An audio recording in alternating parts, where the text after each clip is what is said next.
si Tugade. O, isa pa yan si Tugade.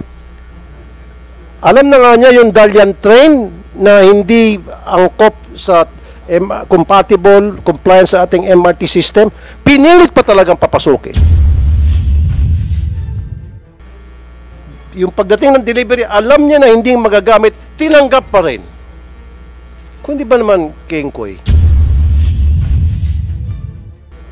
Di ba? And now, meron tayong 3.7 billion na trend dyan ngayon nakatenga sa MRT station na hindi nagagamit. Dahil kasi puro foreigner ang gusto nyo eh. Ayan, China, Dalian, China. Ngayon dito sa jeepney modernization, China na naman. Bakit gustong-gusto sa China? Ano meron? Ang balito kasi yung China mabilis daw magsuhol. Malaki yata manuhol. Kaso yung local walang panuhol kaya hindi siguro na-entertain yung local. Pakisagot lang DOTR, paulit-ulit ko narinig na wala kayong binibigyan ng suporta sa ating mga local manufacturer at palagi kayo kumukonsulta at inyo pong binibigyan pabor ay yung mga foreign manufacturers. Yeah, mabilisan lang pong sagot kasi nagtatanong ako yung tungkol sa mga sumama sa PNS. Kasama pala natin yung mga local manufacturers po when it happened. So, ang punto ko lang po, there were local manufacturers, builders po na sumama during the PNS 2017.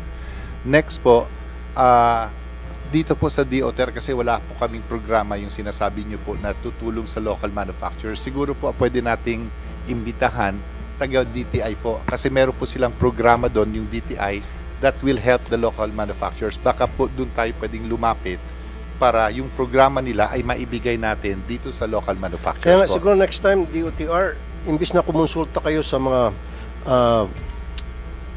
foreign manufacturers, unahin nyo muna siguro konsultahin itong mga local manufacturers natin kasi they have more experience than the foreign manufacturers pagdating sa pagpapatakbo ng mga jeepney sa mga kalsada natin. So stop consulting with these people, especially from China. Local manufacturers natin, capable sila, 66 years, 77 years na sila, dekada na. Sana binibigyan natin silang respeto. So I don't want to hear from now on na kapag meron tayong mga programa tungkol sa mass transportation, ang una natin kinukonsulta ay yung mga taga-abroad. Kumonsulta tayo sa mga local manufacturers natin. Pag sinabi ng mga local manufacturers natin na hindi namin kaya yan, saka pala natin ipapasa o ikukonsulta sa labas ng bansa. Tama? Ganun po dapat. Yeah, I assure po base sa sinabi nyo, yung when you say priority po, unang-una, hindi kami lumalapit sila po lumalapit sa amin. But base po sa usapan natin ngayon, sino po lumalapit? Yung foreigners, sila po yung nag-apply kasi na kaya nga, di wag nyo entertainin. Wag nyo entertain, as simple as that. Unahin nyo muna yung local. Diba? At saka base po sa sinabi ni Mr. Francisco at saka sa... Hindi, kaya siguro ni-entertain yung foreign, kasi yung foreign may dolyar na pang under the table siguro. With due respect po, I assure you sa aking pamumuno po. Not you, pero very clear naman talaga. Yes. Very clear naman talaga. O, sabihin ko sa'yo, ito medyo nalista ng konti. Nasa na ba si Secretary Abayangan? Wala na, ano? Ay, Abayat sa kasi ano pa, si Tugade. Isa pa yan si Tugade. Alam na nga niya yung Dalian train na hindi angkop sa compatible, compliance sa ating MRT system. Pinilit pa talagang papasukin. Yung pagdating ng delivery, alam niya na hindi magagamit, tinanggap pa rin. Kung di ba naman, Kengkoy? Di ba? And now, meron tayong 3.7 billion na trend dyan ngayon nakatenga sa MRT station na hindi nagagamit. Dahil kasi puro foreigner ang gusto nyo eh. Ayan, China, Dalian, China. Ngayon dito sa jeepney modernization, China na naman. Bakit gustong-gusto sa China? Ano meron? Ang balito kasi yung China mabilis daw magsuhol. Malaki yata manuhol. Kaso yung local walang panuhol kaya hindi siguro na-entertain yung local. Anyway, meron pang gustong magsalita kanina? Mr. Chair. Okay, sino unang tumaas? Sige. Sabay-sabay kasi. Sige, senior citizen. Senior. Si Mr. Roberto. Thank you so much, Mr. Chair. Kaobit. Tungkol po dun sa nabanggit ni Mr. Francisco kanina at saka ni Mr. Sarao at saka ni Governor Dong Padilla. Yung pong electric vehicle na nabanggit ng ating kaibigan si Mr. Francisco na maghahalaga lamang ng mga 1.2, 1.1 million, 1.9 o 1.9 million. Sorry, I thought 1.1 million. Well, ang nagiging problema natin dyan kasi yung lithium acid yan, napakamahal yan. Hindi ko naman inuupos yun. Magandang electric vehicle. Pero pagdating po sa battery niyan, Mr. Chair, napakamahal po ng battery ng lithium acid. Ako po kanina, pinaikin ko yung sinasabi ni Mr. Francisco at ni Governor Padilla, ni Mr. Saraw. Siguro, mas maganda tulungan na lang ng ating pamahalaan na bumili ng mga Euro 6 engine para makina lang po ang import dalhin dito and ang body locally manufactured. Para ho bumaba ang presyo natin. Sapagkat ang nagpapataas po ng presyo, pag bumili ka din sa mga local natin, Isuzu, Hino, yung mga local supplier natin, kasama po ang chassis lahat yan. Kanya body, tumataas po ang halaga. Ngayon, kung ang makina lamang po ang ating i-import, kayang-kaya naman hong gawin ng ating mga local manufacturers. May sinasabi ni Governor Padilla, mag-a-add pa ng employment sa ating mga Pilipino yan. Ituloy po, yun po ang aking minumungkay sa inyo kagalang-galang Mr. Chair at sa ating mga senador nandito. Kung matulungan po ninyo na makina lang po ang import namin ng mga supplier na gagamitin namin, mas malaki po ang maimumura natin kesa doon sa mga halagang 2.4 million ngayon. Nangyari po ito, Mr. Chair. 1977, ako yung jeepney driver. Ang Francisco po ang kaunahang galabas ng C190. Isuzu C190 na brand new from Japan. Wala pong usok yan. Alot zero emission yan. Kanya po, sumunod kami dyan. Nakita ko yung performance yan. Maganda.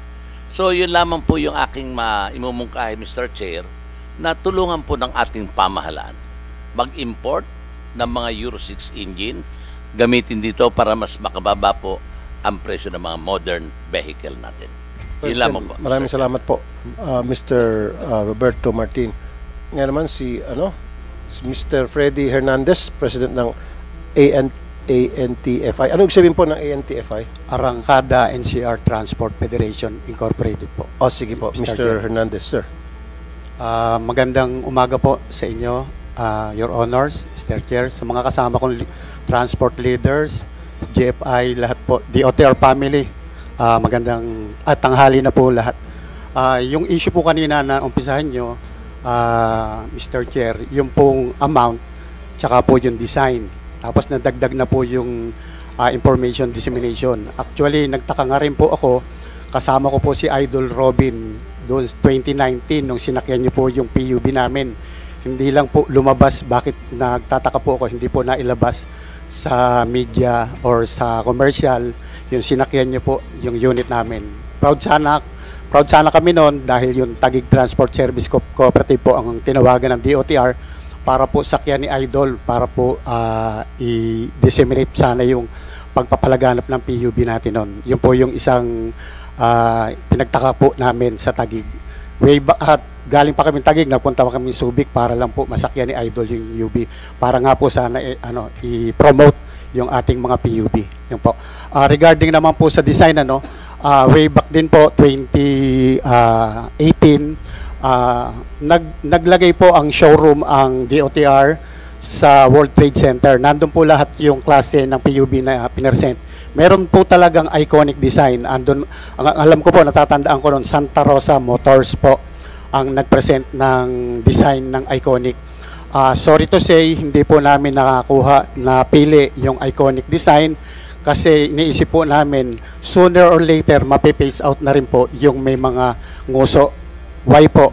Naisip po namin, kung natatandaan nyo po, mga sir, meron po tayo nung bus na may nguso. Pero ngayon po, walahan po. Tinanong ko po yung mga ibang po, may bus nguso? Meron po tayong bus na mayroong nguso. Bakit po? Tinanong ko po yung ibang bus operator, ang issue po doon, yung space. Sayang po kasi yung nguso. Kung ibabayad mo dito sa Metro Manila, yung nguso po ng ating mga unit, sayang din po yung yung space. Okay. Yun po yung isang tinanong din po na. Kinonsider din po namin yung space. Mahal po kasi dito sa Metro Manila yung pagbabayad po ng per square meter po ng mga lote natin para lalagyan po ng mga unit. Yun po yun. Pagdating naman po sa amount, pinag-uusapan po kanina ang reklamo po dito sa atin ng mga na-interview po, yun po yung amount ng unit. I have here a little report for the computation po ng ating mga modern jeep. Pwede po paano yun, sa slide, yung computation po ng modern. Yan po. Okay. Sige, pakipaliwanag po itong mga figures dito. Yes po. Doon po sa yung pong isang slide, yung presyo. Yan po.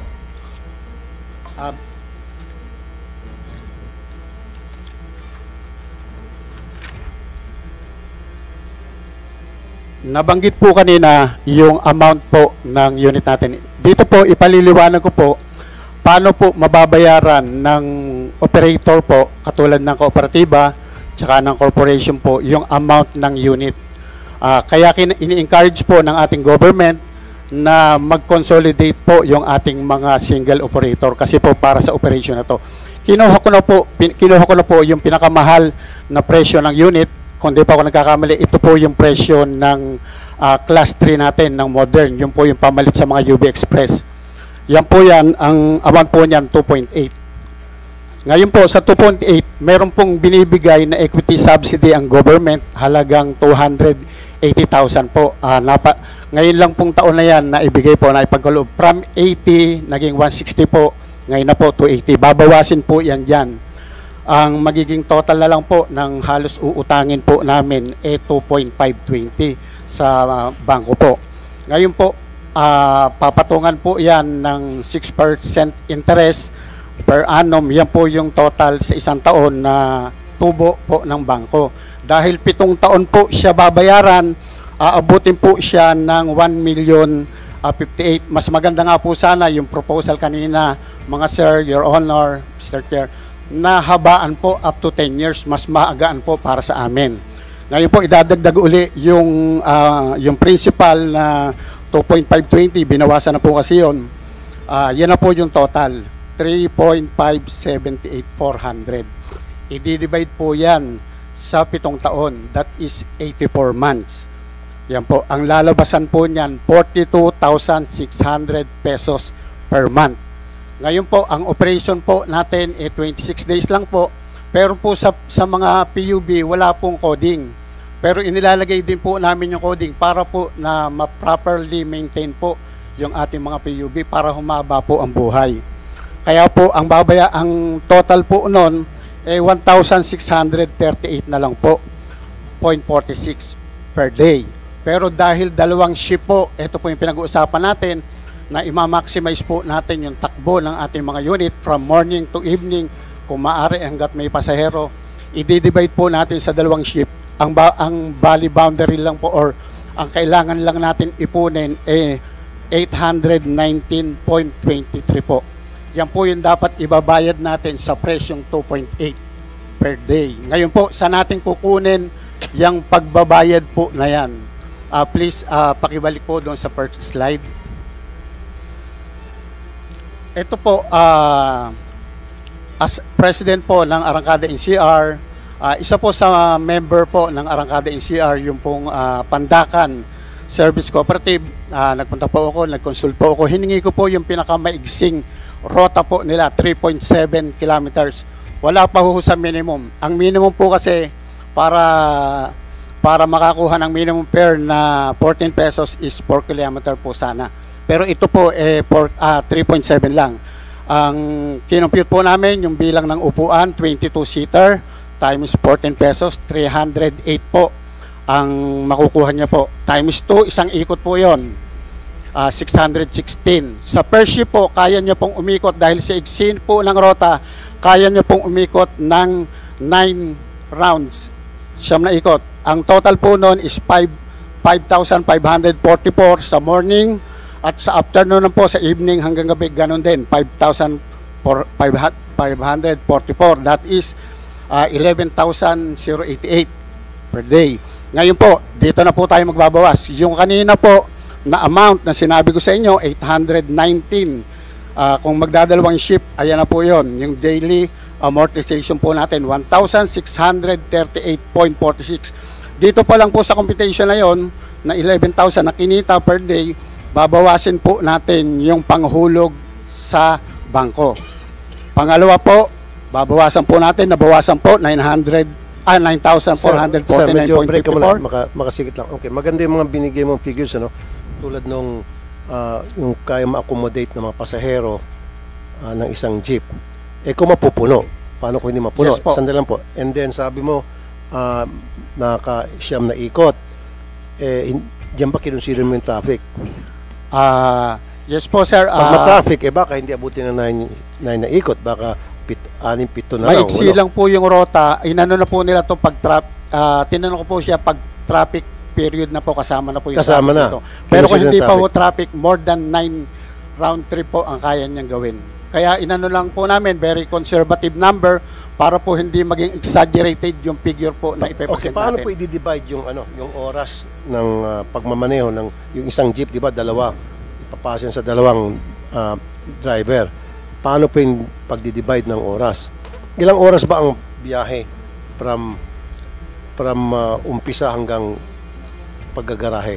Pagka wala po daw traffic, mga 30 to 45 minutes po. Hindi, yung oras ba from 8 to 5 ba yung shifting? From morning po, madaling araw, alas 4, may biyahe na po. Hanggang alas 2 ng hapon, alauna, alas 2. Palitan na po yun. And then alauna Hanggang hating gabi na po, hanggat may pasahero po. Okay. Sige Yun po yung shifting. Kaya nga po, ang importante po talaga dito sa atin, magkaroon po ng consolidation. Yun po yung number 1. Why? Kasi po, pag individual operation po ang nangyayari, hindi po nasusunod yung fleet management, yung proper dispatching, hindi po yan nasusunod. Bakit po? Pag individual operator po, Your Honor, ang mindset po ng individual operator, bibiyahe ako pag gusto ko, uuwi ako pag gusto ko. Yun po yung nangyayari. Kaya hindi niya po na-maximize yung tamang kita ng ating PUB. Hindi niya po maiisip mabayaran. Kasi po yun lang po ang gusto niya mangyari. Kung nakuha ko na yung tamang pangangailangan ko sa isang araw, panggastos ko, pangbili ng bigas, uuwi na po ako. Wala na po akong pakialam kung may pasahero pa pong nasa labas. Kasi po individual operator eh. Ang iniisip ko lang po yung sikmura ko o yung bayarin ko sa bahay, pantuition anak ko. Other than that, wala na. Salamat po. Si ano naman, Mr. Ed Cumia, gusto mo salita, from Tindig, Calabarzon. Thank you po, Mr. Chair. Observation ko lang po this morning. Sa lahat po na nandito, mga kasama ko sa transport sector, sa government, and even the senators na nandito po kanina, kahit po si Senator Grace po, si Senator JB, si Senator Robin at saka kayo po, ay narinig ko po na lahat tayo ay pabor sa modernization. Maliit na bagay lang po ang ating pinagtatalunan dito. Yung po bang pangangailangan o pagsali, kasi po sa modernization, nasa unang bahagdan pa lang po tayo, nasa unang step towards the goal na magkaroon po tayo ng maayos na sistema ng transportasyon. Hindi po namin, with all due respect sa iba pong transport group, na hindi po kapanalig o kaparehas ng pananaw sa amin. Pero po, ang pinakamahalaga rito ay yung mayorya na sumusunod at nananangan doon po sa inaral yung modernization. Kami po sa kagaya po ng sinabi ni Governor Padilla, pinakikinggan po lahat. Napakaganda po, tama po yung sinabi nyo kanina na kinikilala nyo po ang kooperatiba. Nandito po, pinakamarami po dito ang kooperatiba, may korporasyon. Nagsama-sama para lumaki ang kanilang mga pondo o pera, mabigyan ng pagkakataon ng mga bangko tulad ng Land Bank. Isa po ako sa pilot na pinautang ng Land Bank of the Philippines ang Metrocomet Transport Service Cooperative sa Land Bank Rizal Lending po. Pandemic time po, kami pinautang ng Land Bank ng 15 units. Yung 15 units po na yon ay matatapos na po in less than 2 years. Tumatakbo pa po yung aming mga sasakyan. Sa kasagsagan po ng pandemya, 2 beses pa po kami pinautang ni Land Bank ng tigla 15. As of today, fast forward, ang Metrocomet po ay meron ng 117 modern vehicle plus 20 taxis, very first in Tagaytay. Ibig po sabihin, hindi po na kami nagmamalaki. Gusto lang po nung bigyang kulay na ang kooperatiba po o korporasyon ay maaaring maging maayos. Kung pagtutuunan ng pansin, paano po? Nanawagan po ako sa inyo, Mr. Senator Idol, nakasama ko po kayo sa TV5 during that time. Balita ang tapat. Nakikipinchit po ako kay Mike. Pero po, naiba po yung aking landas, nasa transport na po ako ngayon. Pero ang punto ko po dito, kung aayusin po natin sa pamamahala, paano po yun? Umabot na po tayo sa pag-i-import, pagiging manufacturer, pero balik tayo ng kaunti, atras tayo ng kaunti. Nasa unang bahagdan pa lang po tayo. Ng ating modernization, ito po yung consolidation na unang step para tayo umusad.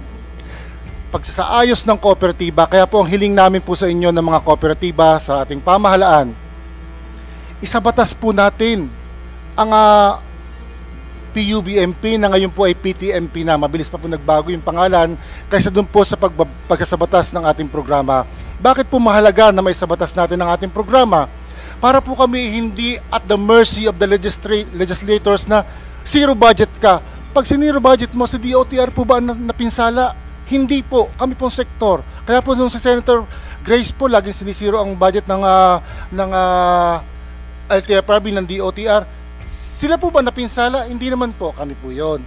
So dapat po, gawin po natin batas para po malagyan ng pondo ng nararapat na kalaan sa modernization, pagpopondo sa mga programa ng ating DOTR. Gayon din po para ma-educate po. Okay. Mahalaga po ang education. Yeah, yes. Dapat wag putulan ng budget. Yes po, tama yung po. DOTR, LTFRB, tama? Opo. Binigyan ng budget ng 314 million, hindi naman ginastos. Ayun po yung nasa... Binigyan ng 45 million na budget para sa modernization program, hindi ginastos. Tama po yun, Mr. Chair. Salamat po sa inyo. Dapat wag nang bigyan kung ganun, hindi nyo lang pala gagastos eh. Tama po yun, Mr. Chair. Salamat po sa inyo masusi na pagsilip sa mga ganyang bagay. Hindi naman po namin sila kakampi. Ang amin po sinasabi, kung sila po may problema, edi Idol Rapi, tapyasin mo po yung mga may problema. Ang sa amin po, kami po ay dapat mabantayan po ng ating gobyerno, ng audit na ibibigay ng tama para sa sektor, para po, yun po kasing budget para sa education po, capacity building po sa mga cooperative, sa mga transport, kasi po ito hindi simpleng transport lang, this is business na kinakailangan po natin mayayos. 45 million, hindi naman ginastos. Sila po magpapaliwanag doon. Ba't pa natin bibigyan kung hindi nilang gagastusin? Kinakalawang lang yung pera doon sa... Yun po yung hinihiling namin sa inyo po, mga mababati. Sa tulungan po kami na maibigay sa amin yun. Thank you po, Mr. Kumia. Mr. Chair. Yeah, Chairperson Guadis. Yun pong sinasabi niyong budget, hindi po nangyari sa panahon namin. That was during the previous administration po. Yun hong sa Boracay, hindi rin ho nangyari sa panahon namin yun. When I came in po, lahat ng meeting namin sa central office lang po. Nandyan po makakapagpatunay yung mga transport groups na sila po ang magtitistiko na wala pong nangyaring ganon sa time namin. So yung nangyari nung nakaraan, hindi na mangyari ngayon? Hindi, under your watch, hindi na? Hindi ho mangyari sa panahon ko. We gave you the assurance po. Bakit may mga pumapalag? May sinasabi hindi, sabi nila. Okay. Sige. Isa na naman, may gusto na magsalita si Mr. Bahia from Biyahe. Okay. Yeah. Yes, sir. Korporasyon po kami at meron po kaming lumang jeep, meron din po kaming Euro 4, at meron din po kaming electric jeepney. Napakaganda po ng electric jeepney. Maaaring mas mahal po siya sa simula, pero ang nasi-save po namin sa gasolina, ang aming Euro 4 po nasa mga 1,500 ang gasolina sa isang araw. Ang charge po ng electric jeepney nasa mga 400 lang po, less than 400 a day. So malaki pong savings yan, no? Maliban dyan po, napakalaki po ng savings namin sa maintenance. Kasi wala po yan change oil. No, napaka-konti ng pyesa, baterya, battery management, electric motor, na napakadaling gawin. So ang maintenance requirements na napakababa. Ang maganda po dyan, maliban sa nakakatipid sa maintenance, lagi pong tumatakbo yung sasakyan. Kasi po, ang Euro 4 namin, kailangan i-change oil, nasisira ang aircon. Pag nasira, medyo kailangan gawin ng ilang araw. So, ang laki pong bagay ng electric jeepney. No? Ngunit sa ngayon po, meron kami electric jeepney na local din po ang gumawa. No? So, meron naman pong local na electric jeepney. Ngayon, sir, ang gusto ko lang pong paliwanag, 3 million, 2 million o 1 million man ang jeep, ito ba ay kakayanin ng operator? So, Kanina po, Mr. Chair, nabanggit nyo na may oversupply ng jeepney. At alam po natin, pag may oversupply, ang solusyon po talaga, mabawasan. Ang oversupply po ng jeeps, ito po ang rason bakit hindi makayanan makabili ng modern jeeps. Kaya nga po nabulok ng mga jeep, no, naghahati-hati po ang driver sa pasahero, cost din po ito ng traffic. No? Isa pa pong rason, ang traffic ay yung boundary system na kanya-kanya, ito po ay dahil individual po ang operator o driver, gaagawan sa pasahero. Disorganized po yung operasyon, no? Too fragmented po yung industry. Walang standard sa operational hours. Sabi nga ni Freddy, pag gusto nang umuwi, pag naka-boundary na, uuwi na, kahit mayroon pang commuter sa gabi. No? Ngayon, ang isa pa hong problema ng lumang sistema ay yung koloro. Marami na hong tampered ang plaka, marami na hong... Kaya mayroon po sa amin nagko-consolidate na hindi namin matanggap. Kasi po, ang kanilang prangkisa matagal na pong expired. Ang LTO po nila matagal na hong expired. Ang chassis po nila tampered, nag-restamping na. Kaya hindi po namin sila maisama sa konsolidasyon. So naniniwala rin po ako na yung mga hindi nag-consolidate ay maaari din po sa mga rason na ito. Isa pong yung isa hong organisadong pagpapatakbo ng mas konting jeep ang kailangan sa kalsada, bawas traffic, no? Demand-based dispatching, headway system, at hindi terminal na nagpapahirap po sa commuters. No? Ito po yung mga, gusto ko lang isa-isahin yung problema ng lumang sistema para po ma-compare natin kung ano naman po ang benepisyo ng modernisasyon. Kasi kaya po nagkaroon ng modernisasyon dahil po sa mga problema na to. No, yung kanya-kanya, walang operational hours, sobra ang jeep, pero hindi pa rin sapat. Kasi kanya-kanya eh. No? Meron dyan, alas 3, maka-boundary na, uwi na. Ang isa pa hong masakit sa lumang jeep, dahil po kalumaan, nag-interview po ako ng drivers namin na galing dyan. Ang biyahe lang po nila sa isang araw, sa isang linggo, 3 hanggang 4 na araw kasi madalas po sira. So hindi po natin na-address yung transit reliability para sa pasahero dahil ang pasahero natin ang number 1 natin stakeholder sa transportasyon. Sir Makasin, kung may kooperatiba, sino ho yung magmamanage ng maintenance? Kami po ay korporasyon, wala naman hong pagkakaiba ang kooperatiba sa korporasyon, farm lang po yun. Meron ho kami kasi ang requirement mo, kasi very supportive ho kami rin sa programa. Meron po yan kailangan na technician, safety officer, may sarili ho kami motor pool. Kanina sir nabanggit nyo yung charging station. Ang charging station po sa public utility ay hindi po recommended na ilagay po sa labas. Kasi pipila po tayo ron kung meron iba ho nagcha-charge. No? Hindi rin ho yan reliable sa mga gasoline station. Kasi ang pag-charge po ng top-up, 30 minutes. Ang pagpapagas ng gasolina, 5 minutes. Kaya. So dapat meron isang terminal na doon talaga? Garahe po, sir. Garahe po. Nasa garahe po, nagcha-charge overnight. So yung mga electric jeep po namin, tatakbo buong araw, sa gabi, magcha-charge po yan.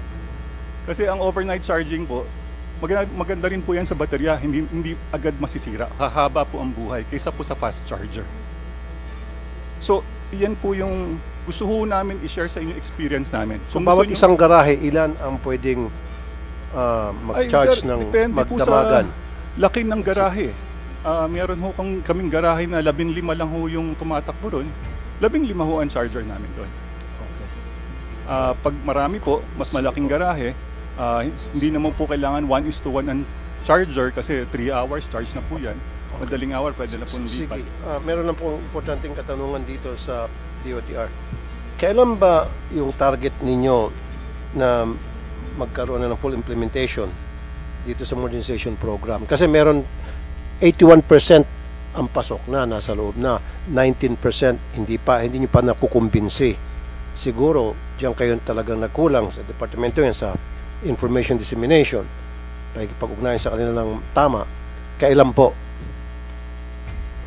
na makukumbinsin nyo itong 19% na para pumasok na sa sistema?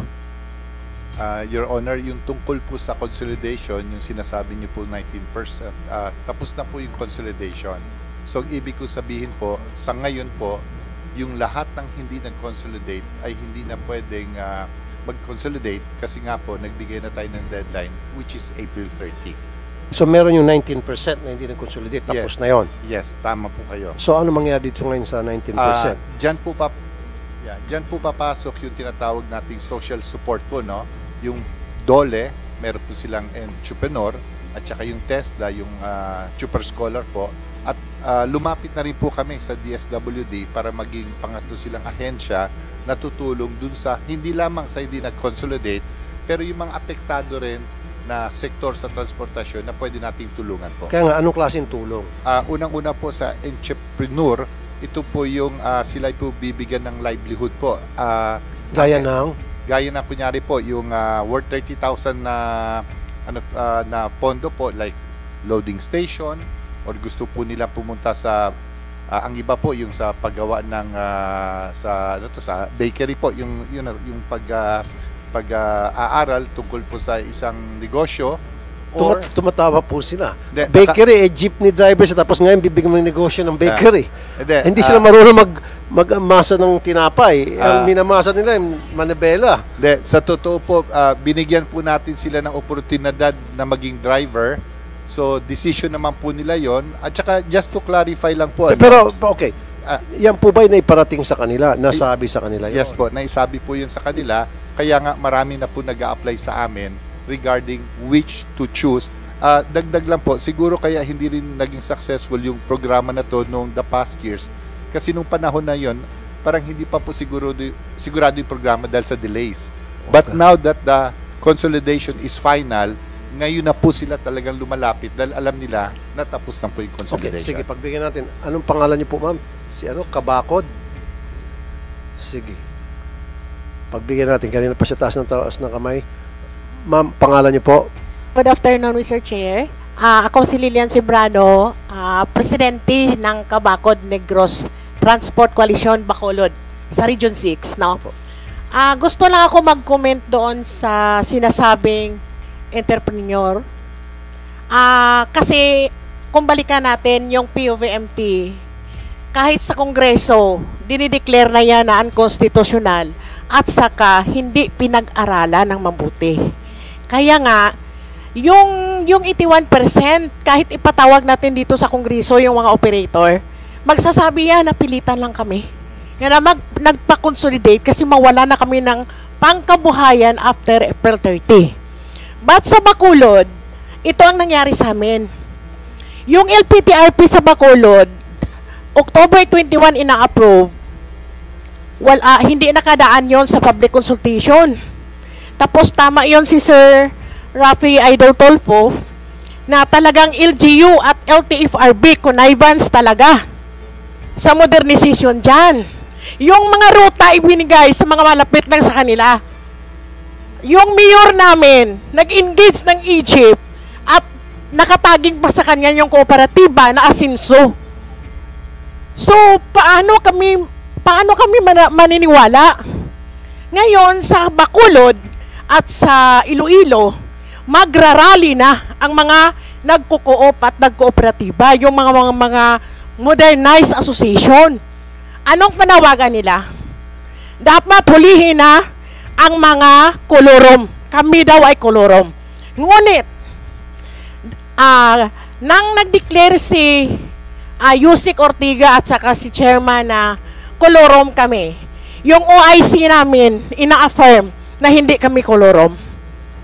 Yung prangkisa namin hindi lang nila ini-renew dahil sa deadline ng April 30, Mr. Chairman. Ngayon, 35 days na ngayon, balik pasada, balik prangkisa kami para mabuhay. Ang gusto ko ngayon, narinig ko na yung magandang plano ninyo sa modernization. Ang Bacolod ngayon is 50%. Hindi consolidated. Mabawasan pa yan kasi subject for review pa. So anong mangyari sa amin, majority kami na hindi consolidated? Walang prangkisa, patuloy kaming nagbiyahe. Kasi hindi kami nirenew paano ang mga pamilya namin. So ngayon, patuloy kaming psychological threat ni DOTR at LTFRB na hulihin kami dahil kolorom. Ngayon, i-declare nyo kaming kolorom.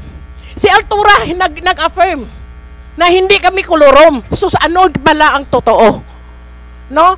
Bakit hindi nyo kami inirenew? Dahil ang sa amin niya, panawagan namin, ibasura tong consolidation deadline ng April 30 para ma-renew ang aming mga prangkisa. Ngayon, ang ginagawa ng LTFRB, mag-show cause order daw, magproseso daw ng mga requirements. First time kaming grupo nakatanggap ng show cause order. Ano ang sinasabi ng show cause order? May kopya tayo dito.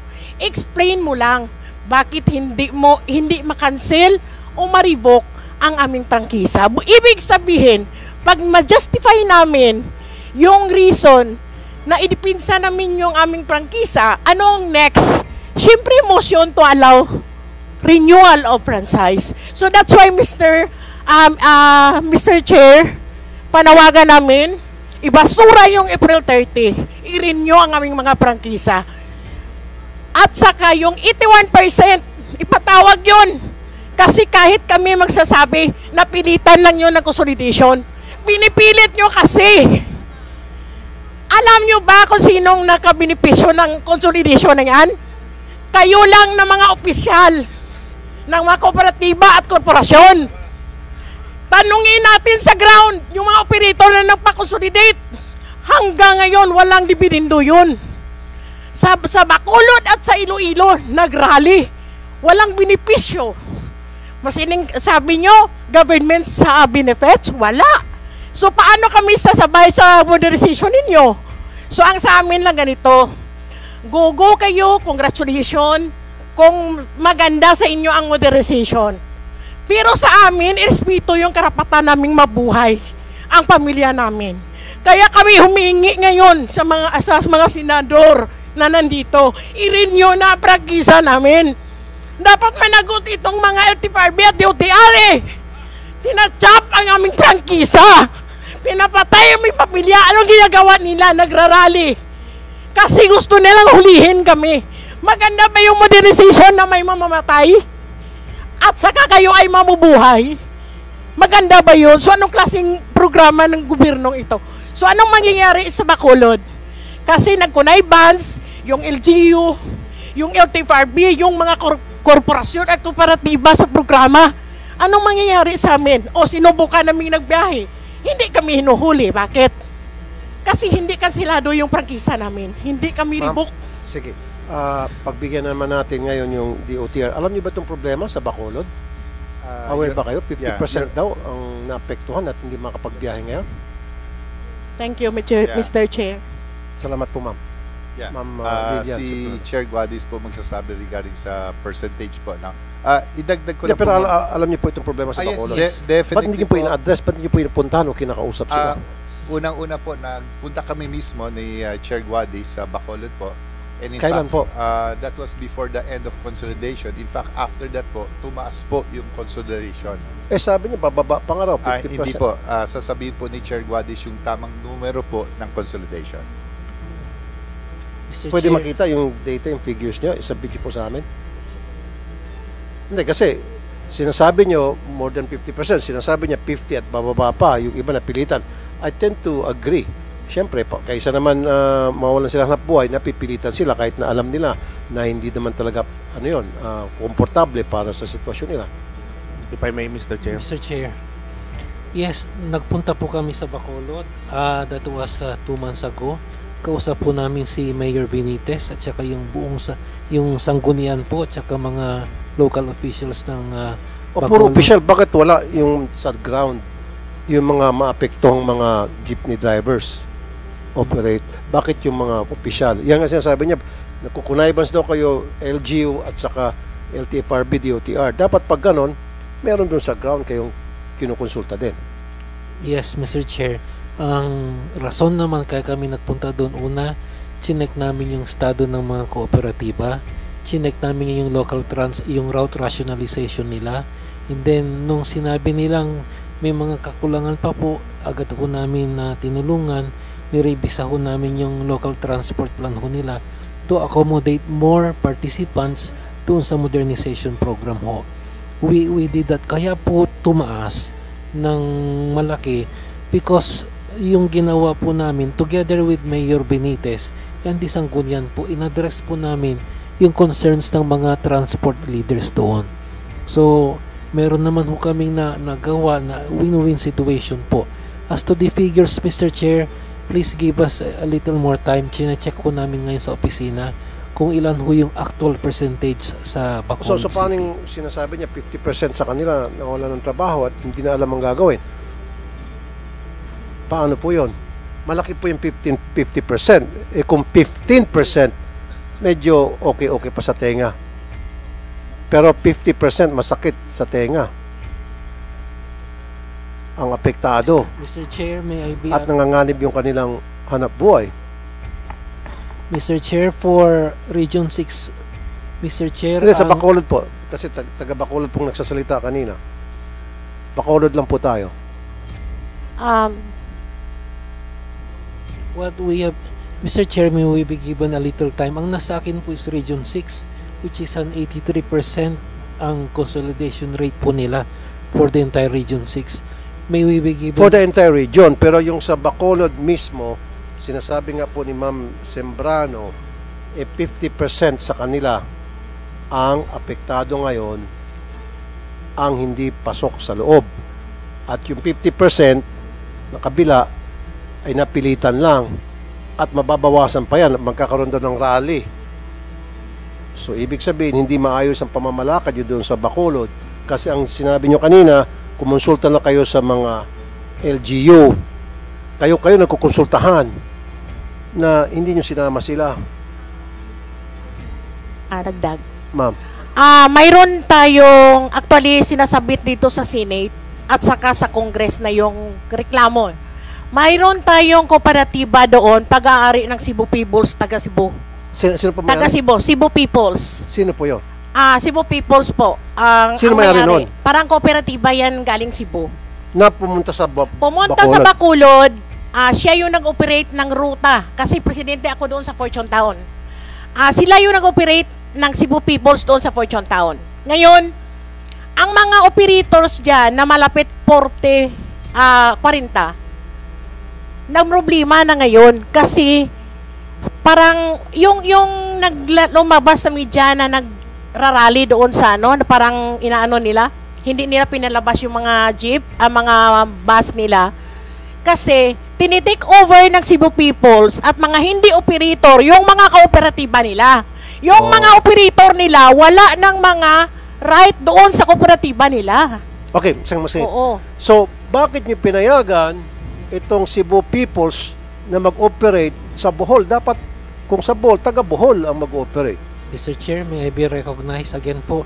That matter po na sinasabi niya has already been raised in an investigation conducted by the Committee on Transportation. Ano pong ng result House ng of investigation niyo po, sir? Representatives. Meron na pong resolution din ng House. May we be given at least 24 hours to submit to you the report. Na-take up na rin po lahat yan. Okay, And- gusto ko pong makita yun. I'm really interested. Yes, Mr. Chair. Within the 24 hours, nasa sa mesa ng hunin nyo yung findings.